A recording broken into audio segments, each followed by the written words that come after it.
Welcome to a new video and a new overheating / Newsflash video. I'm using the Xperia 1 Mark IV and I'm using it on a gimbal right now because I thought maybe I do another stabilization kind of test of this gimbal, the Xeon Smooth X, but also I wanted to try out if this device under 27 degrees heat currently here overheats when I'm using a gimbal and turn off the stabilization that it has internally. This is a 2-axis gimbal, so of course there will be some shakes that it cannot simply reduce because it doesn't have this third axis that might help on some certain things. So anyway, we want to talk a little bit about the Newsflash. This is, what is it today? I don't even know. What is it? The 24th of July 2022.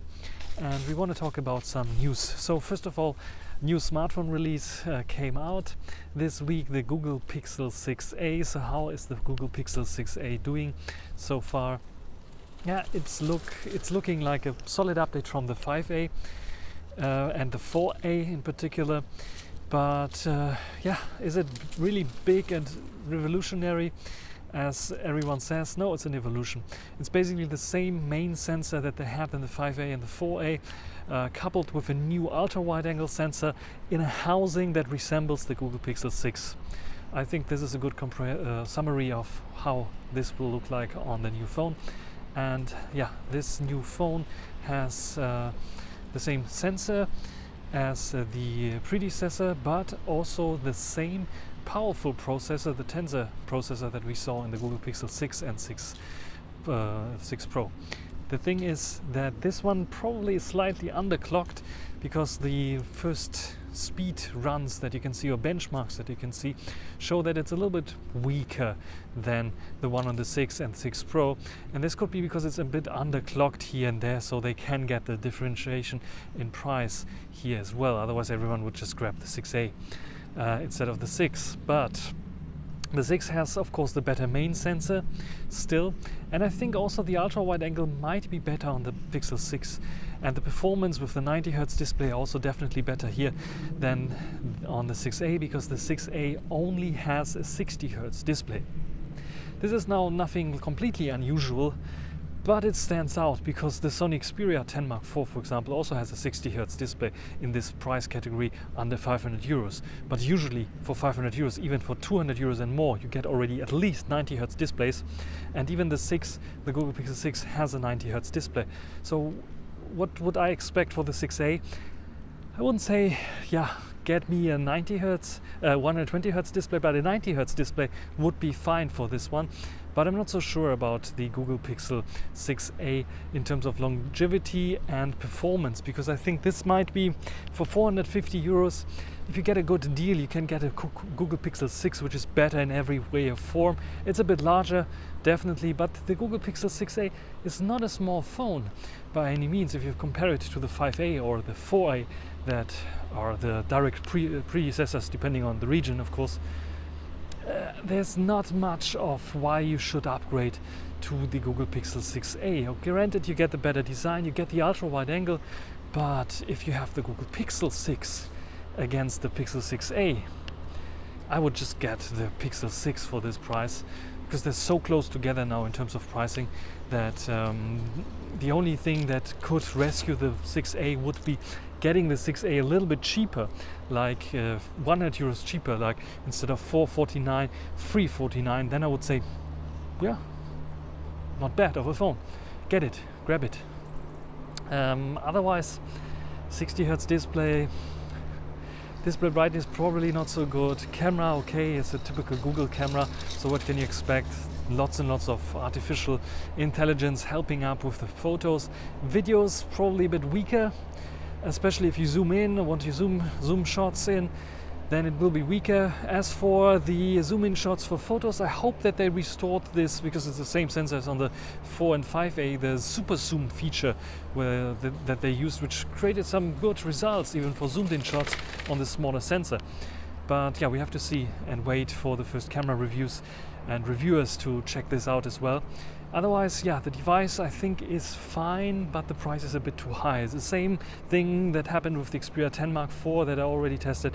The price is definitely too high on the 10 Mark IV, and yeah, the Pixel definitely also has like a little bit too high of a price, I would say at least.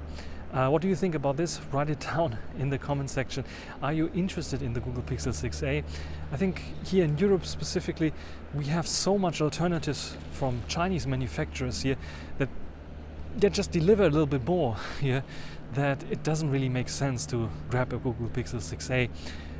Only maybe if you want to have a very good software support, but even the likes of Samsung, they have devices out there that are performing a bit better. The A series, A53 I think it is, performs a little bit better than the Google Pixel 6a, I would say. But this is my personal opinion. What do you think? Write it down in the comment section. Then a little bit of curiosity of the day, I would say, is new news about someone being able to put the Windows 3.1 version onto a single double-sided floppy disk, which is basically 2.88 megabytes per disk. So basically Windows 3.1 with lots of basic tools that you need on a 2.88 megabyte disk that can be even, in this case, flashed onto a ROM of his favorite ThinkPad, so it is starting blazingly fast on this device and can be used as a normal operating system. Very interesting news, I would say, and I'm not so sure is it useful, but it's like an interesting experiment. What he used as technology is like XZ, the compression technology, that can be even read and unpacked and packed under DOS, which is pretty interesting. So what he did was like pack it up in a zip archive, and then, so first of all, tar XZ or XZ compression used for the whole operating system, and then pack this XZ compression file into a zip file, and yeah, this will be unzipped then and then unpacked as well. And if you have this in a ROM, it can go pretty quickly, but also if you have it on a USB stick or something like this, you can even use a 32 megabyte USB stick, because like I said, the whole operating system fits on 2.88 megabytes. And it's also like not the vanilla Windows 3.1, it is a Windows 3.1 slightly edited with Windows 95 look and feel, and some extra apps included as well.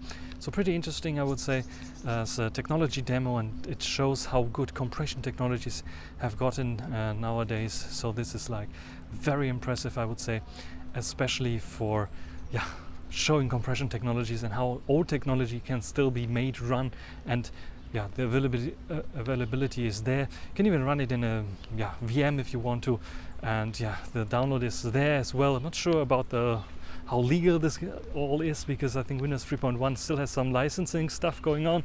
I'm not so sure about this, but yeah, you can Google for at least some videos that show and demonstrate how this works. So pretty interesting indeed. Then when it comes to the news, this is basically it for this week. I have to switch hands sometimes. And what I can talk about now is a little bit about the videos that I'm bringing out, or that I did already, and some of them are coming out next week. So we have some videos coming out about the Xperia 10 Mark IV, 2 videos actually. One video is the camera review of the Xperia 10 Mark IV, where I did some videos, actually I think at the same position where I am right now. Some videos, some photos that I took on the 10 Mark IV, and to compare, or just to see how good or how bad it is. Spoiler alert, it is okay for a 350 euro phone. It's not so okay for a 500 euro phone. Then what we have as well is we have some video about the 10 Mark IV tips and tricks, because it has a slower processor, the Snapdragon 695, 60Hz display only. So I give you some tips and tricks and some workarounds for some bugs on the 10 Mark IV that hopefully will be fixed by Sony in the near future. And by the way, it's still on April 2022 as security update here in Europe, so I'm not sure what's going on there. Hopefully they will update it to June or July 2022. And these are the videos that will come out. Then the promised Music Pro app video is also already available, I think already since 2 weeks, but never released because some other things came and had priority. so this will come as well, the Music Pro video for Sony lovers. But what I did this week, if you missed it, the Honor Supercharge 100-watt charger I tested and tried out. It can also work with Xperia devices, Sony devices. It's a fantastic little device that has a cooling system there, cooling fan. It's not getting so loud, and yeah, allows you to charge your Honor device like with 100 watts, the same speed that you get when charging it via cable, which is pretty interesting, I would say. And yeah, pretty interesting indeed. There's some other videos coming out, some devices will come to me as well, and some of them I can talk, some of them I cannot talk about, so I'm feeling honored that I'm now in this league of YouTubers that get some devices before release and can try them out and check them out. So yeah, I will do maybe then a video as well about this, but the video will not be released until I think September or something like this. Anyway, there's some other devices that will come to me that I can test out, and I will do some videos about this as well. So this is basically everything for this short little news flash in the outside world, because it's so warm and hot, and basically also a test of the Xperia 1 Mark IV's overheating issues without stabilization enabled, using a gimbal. How good is the performance here? How long am I recording? And just at the end of this news flash, I can just take a look at if it's still recording. I think it's still recording. It's showing me a heat warning, not overheating warning, just a heat warning at recording 11 minutes here, 26, 27 degrees outside right now. So I think it is pretty okay for this one, and I think it could be that if you have face eye detection turned off like I do here, I have everything else set on auto here. Autofocus is turned on, of course, just the stabilization is turned off. I think you can get away with recording even with the, what is it, 64.0.8.5.71. Am I good at this? Remembering the firmware version of this Xperia 1 Mark IV, because I get asked all the time. So this is this firmware version of this Xperia 1 Mark IV that I'm recording here with. I know there are at least 2 updates that came after this, released already in Asia, that improve a lot in terms of thermals again on this device. I'm not so sure in thermals, in terms of thermals when recording a video, but yeah, this is like 11 minutes now going on, and I think last time it was like stopping way earlier. It was a bit hotter, definitely like 4 or 5 degrees hotter, but I think in this 26, 27 degrees Celsius scenario, recording 4K 30 frames per second, the Xperia 1 Mark IV, you can record up to 15 minutes at least, which should work fine then for your desire, and should work fine for everyday usage, I would say, because who is recording like 15 minutes in one take in this summer heat, basically. What I wanted to talk about are other videos. Are there other videos coming out besides like those smartphone reviews? I'm still thinking about maybe sending the Xperia 1 Mark IV back, but on the other hand, I just want to see if those new updates can improve the situation. I'm not sure about the Xperia 10 Mark IV, because I'm definitely 100% sure it's not worth the money, so probably will send it back. On the other hand, maybe I want to keep it just to get like Selfish OS running at one point next year, eventually, when a new Selfish OS release is coming out that will support the Xperia 10 Mark IV as well. So I'm not sure about that. And then the next interesting thing that I really want to take a look at is the Oppo Reno 8 Pro that will come out here in Europe or globally as well, hopefully, because it was released in India just now. So should be a global release incoming in a few weeks, hopefully. And this I'm pretty interested in because first of all, the Mari Silicon X. It's an interesting little NPU that they included there. It's also in the Oppo Find X5 Pro. So if someone wants to send me the Oppo Find X5 Pro, Oppo, are you listening? Then I'm gladly taking it, or someone else that has it. I mean, if the price of the Oppo Reno 8 Pro is like the same as the one that someone wants to give me for the Oppo Find X5 Pro, I would take the Find Pro, of course, X5 Pro. But otherwise I take the Oppo Reno 8 just because of the interesting design, interesting camera features as well, and just to try out the Mari Silicon X if I have the chance, because I'm pretty interested in this one. How can it beat up, how can it compete with, for example, the RYYB sensor on the Huawei Nova 9 and other things. Otherwise, if you are if you have some tips and tricks, or just take taken a look at the Vivo X80 Pro. I'm not so impressed by it, especially the video quality is like not my style. I would say it's like not my cup of tea. It's just not good enough. And then what we have is eventually the we have the IQ10 coming out, and this one is pretty interesting because the Vivo IQ10, not about the camera system so far, but the 200 watt charging, and this would be fantastic to try out like in 10 minutes. This is 5, but 2 times 5 minutes you can charge up the whole phone, so in 5 minutes 50%. Wow, this would be awesome. This would be no charging anxiety at all. But I wonder how big the charging brick will be, and if they will release it even here. I think in Europe, I don't think so, but might be very interesting to also try it out. And then I was looking at some other phones that might be like the secret kind of underdog that you might try out as well, especially if you're into photography. The ZTE Axon 40 Ultra, which is like a little bit expensive, with around 980 to 1,000 euros. But the ZTE Nubia Z40 Pro that is coming out has the same camera sensor, the main camera sensor, which is pretty interesting, a Sony IMX787, and this one has a 35mm equivalent lens, and this might be very interesting because usually you get like a 24mm lens, just like here on the Xperia 1 Mark IV. And with the Nubia and the ZTE Axon, you get a 35mm lens, which might be a little bit more closer to what you usually get with a normal camera. You get definitely better bokeh with this one because it's a very large sensor, 1/1.5 inch size sensor, and then you get a 1.5 or 1.65 aperture, which gives you like a big opening as well. Together with the 35mm, this can give you very nice bokeh. And so just for taking photos, I was pretty interesting in this. And also the ZTE Axon 40 Ultra has the same sensor also for the ultra wide. I'm not sure how, if it's 16mm, 18mm ultra wide, but using the same sensor, it's just like Oppo territory here.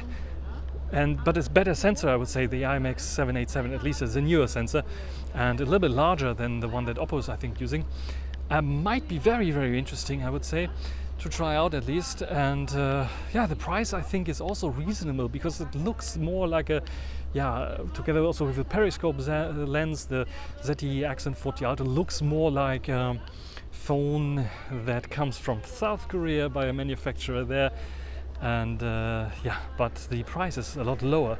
So ZTE, if you're listening, I think I sent you your press release email contact already. Some things you can contact me as well for testing this. Otherwise I have to see if I just can get it for a bit of lower price to test it out, try it out, because I'm just interested in this device, especially after all the updates, because I saw some reviews talking about some issues with the camera as well, but this was before the updates arrived, and tons of updates arrived there, like at least 5 updates that try to improve the camera. So I think they're working on it, and might be like a secret hint tip to get maybe such a smartphone as well. So now I think I recorded long enough, and I have to see if it overheated or not. And it's still going strong, I think. 18 minutes without overheating. So it's showing me the hot or the high temperature warning, but it's not overheating, which is pretty interesting. So 18 minutes of blah blah from me, and a Newsflash built in somehow. What do you think about this one? Ultimate tip: get a gimbal, turn off stabilization, and then your Xperia device probably will not overheat so quickly. I'm not sure. I have to record, because sometimes I can record even with stabilization on over half an hour. This time around I think it's also working fine. But anyway, now you have like a demo without the stabilization turned on. Outside, also in the sun, 26-27 degrees Celsius. So a bit about that. So stabilization might be also a big factor when it comes to the Xperia device and the overheating capabilities of this device the overheating limits or issues with the 1 Mark IV. What do you think about this? And do you have some interesting facts talking about the newest firmware of the 1 Mark IV? Just write it down in the comment section. This is now everything for this Newsflash and this like little demo and test of the Xperia 1 Mark IV.